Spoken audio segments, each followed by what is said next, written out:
And here's the thing, it happens every day, pretty much every single game. And the women of the WNBA, and there's female broadcasters out there who don't even hide their disdain. But we have a generational talent and a WNBA superstar who had 2 cheap shots right there that weren't called.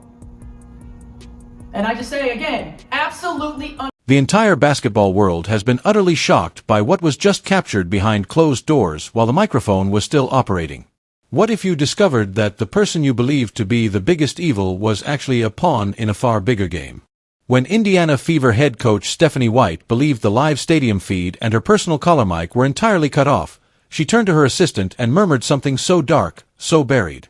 The public was never supposed to hear it. A reality that might destroy the entire infrastructure of the WNBA. However, that was only the start. Commissioner Adam Silver went utterly insane as soon as this extremely private, leaked audio tape reached the main servers at NBA headquarters. He personally intervened and sent out an urgent, top-secret message that has immobilized the whole league without even thinking twice or calling a board meeting. Your mouth will drop when you hear what Silver uttered in a fit of wrath. What exactly was going behind the scenes?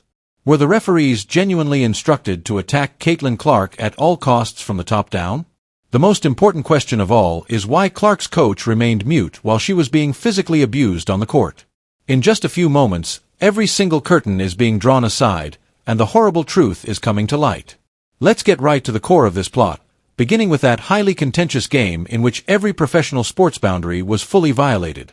The events that took place on the court did not resemble a typical basketball game. It appeared like a meticulously prepared setup. Caitlin Clark was being repeatedly targeted physically. Blinding hits, illegal screens, and hard fouls were occurring in plain sight. Thousands of people in the stadium were yelling in wrath, denouncing the refs. But those 3 authorities acted as if they had blindfolds on. It appeared to them that the regulations had changed drastically in an instant. However, the referees' biased calls weren't the most startling aspect. The supporters were truly devastated to see their own head coach, Stephanie White, sitting in complete silence on the Indiana Fever bench. When your team's star player is being pursued in that manner during a typical basketball game, a coach transforms into a lion. They flood the court, yell at the officials, and willingly take a technical foul to safeguard their asset. But Stephanie White, total quiet. WNBA before or watching. Dave Portnoy never talked about the WNBA. Suddenly he's tweeting about the WNBA. She's an unbelievable shooter. She's an incredible competitor, all those things. And they're going out of their way to break her and ruin her. It's not just the punch and the little extra dig and the kick. There was another play, I think maybe it was the same game, where one of the defenders did what's the most dangerous thing you can do in basketball, which is when someone shoots, that you just walk close enough to them so that they hopefully step on your foot, in which case they're going to either break an ankle or maybe, break it, snap an Achilles or something. And this is happening time and time again. And I would say that if the WNBA will not do anything about this, which it seems that they will not, that Caitlin, not whatever I called her before, not the one from CNN, that Caitlin Clark should leave the league and she should start her own league. And I know that sounds completely insane. And I know she'd probably, the toll it would take, and I get all the reasons not to do it. But at some point, there is something so grotesque happening here. And I would also say, and maybe this sounds a little sexist, there's something different about women hitting women than watching men hit men. I just think optically there's some... She seemed to know exactly what was going to happen to Clark that evening. She did nothing to stop her own player from being physically tortured. Social media was exploding with questions about how a coach could treat her biggest star with such complete contempt. However, the real explosion happened after the game, after everyone had left the stadium. Stephanie White sat down while the press room microphones were being set up. She leaned over to her assistant and mumbled a sentence that would kill her career forever after the media left the room, thinking the audio engineers had severed the lines and the live broadcast feed was down. Her remarks totally went against all accepted norms. "We are no longer able to shield her from this," she stated. "We have no control over it at all. This is how they want it." Ridiculous, man. Alyssa Thomas is dirty. Look at the dirty plays. Look at this angle where she puts her knee directly on her groin. She was out to injure Caitlin Clark. Look at this. Streaking to the basket. Look at her. The ball is all the way over there. Why is your knee in her groin? What are you doing? What are you doing, Alyssa Thomas? The ball isn't even over there. Look at where the ball is, guys. Look at where the ball is.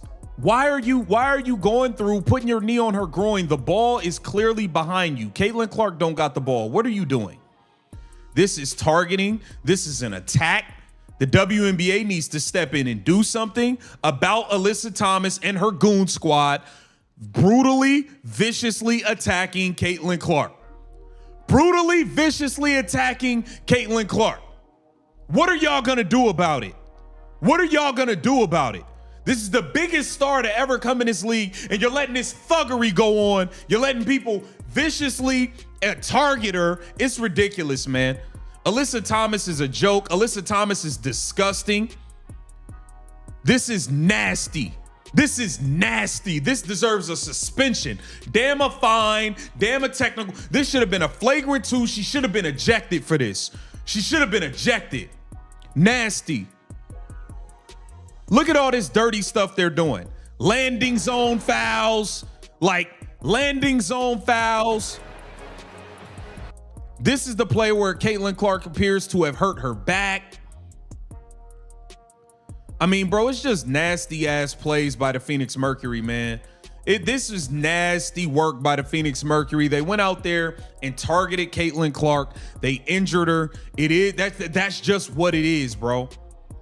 That's just what it is, man. This team is dirty as hell. And now you would have thought the WNBA would have been prepared, especially after what happened last game, but the WNBA clearly not prepared. They didn't do anything to stop this goon stuff, this thuggery from happening in the second game. Now, when we get to the actual game, Caitlin Clark was off to a blazing hot start, man. Caitlin Clark was 5 of 9. She had 19 points and 8 assists. She was going to have another 30 and 10 game. For whatever reason, when Caitlin Clark went out of the game, she had the 3rd most shot attempts on the team. Kelsey Mitchell had shot more, and Aaliyah Boston. None of these players need to be shooting more than Caitlin Clark. I'm going to keep it real. Kelsey Mitchell got it going. When Caitlin Clark was on the heater, they ended up running like 6 straight plays for Kelsey. I think it's ridiculous what Stephanie White is doing. But Kelsey Mitchell had a good game, 30 points, 11 of 16, 7 of 9 from 3. She was on fire from 3. She also has 6 assists. That might be a career high. But when it came down to it, when you needed Kelsey to make the play, offensive foul, turned it over. The league's widespread corruption was fully revealed with only one sentence. This is how they want it. Even so, what does that mean? Who wants it this way? Are there members of the league administration who want Caitlin Clark dismantled because they feel so frightened by her extraordinary popularity? This leak proved beyond a shadow of a doubt that Stephanie White was not only a weak coach, but also that she was following directions from higher up to stay out of it. Caitlin Clark's isolation and low morale were the goals of the entire arrangement. The moment this audio tape leaked from the dark corners of the internet and arrived on the desks of high-ranking executives, the entire government caught fire. That is exactly when the supreme authority in basketball, Adam Silver, made his move. Reports confirm that shortly after validating the tape, Silver sent an emergency, high-alert direct warning notification to WNBA authorities and Stephanie White.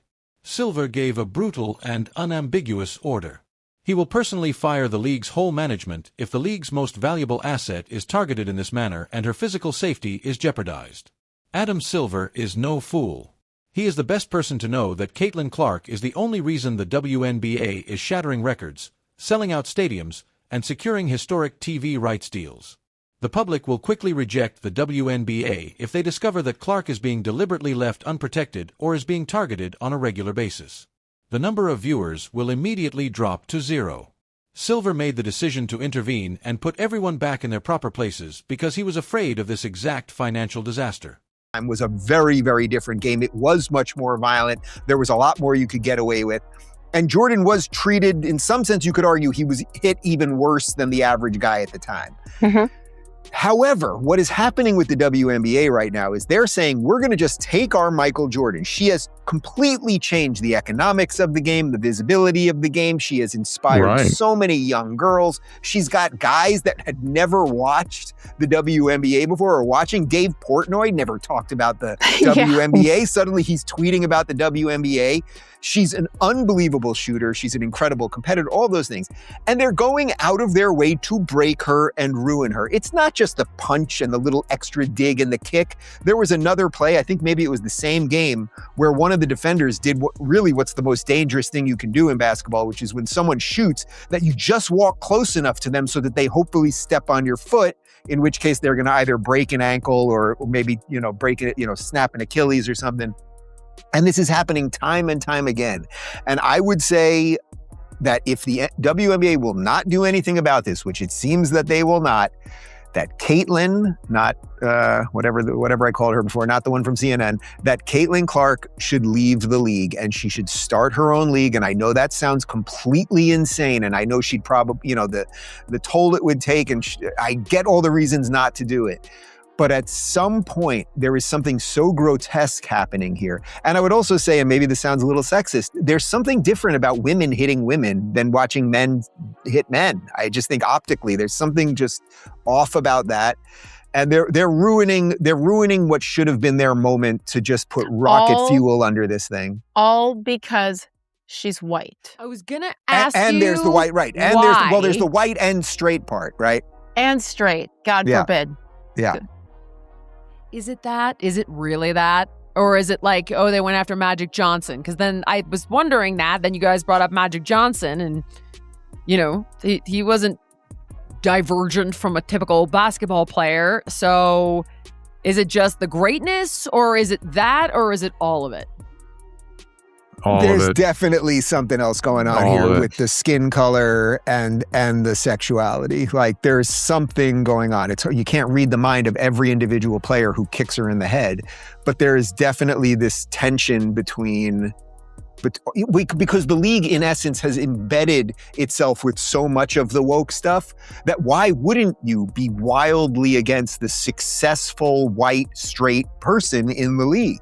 Let's put it this way, then I'll stop.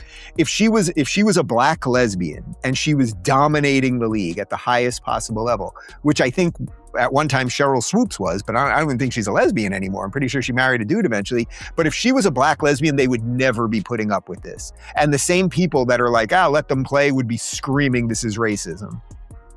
This is so sad. I heard there's a league in Southern Florida where they're going after this guy named Dave Rubin. Yeah, Caitlin should get the 18-year-old kid who took out my shoulder as her. The problem has progressed so far that Stephanie White's head coaching career is now on life support.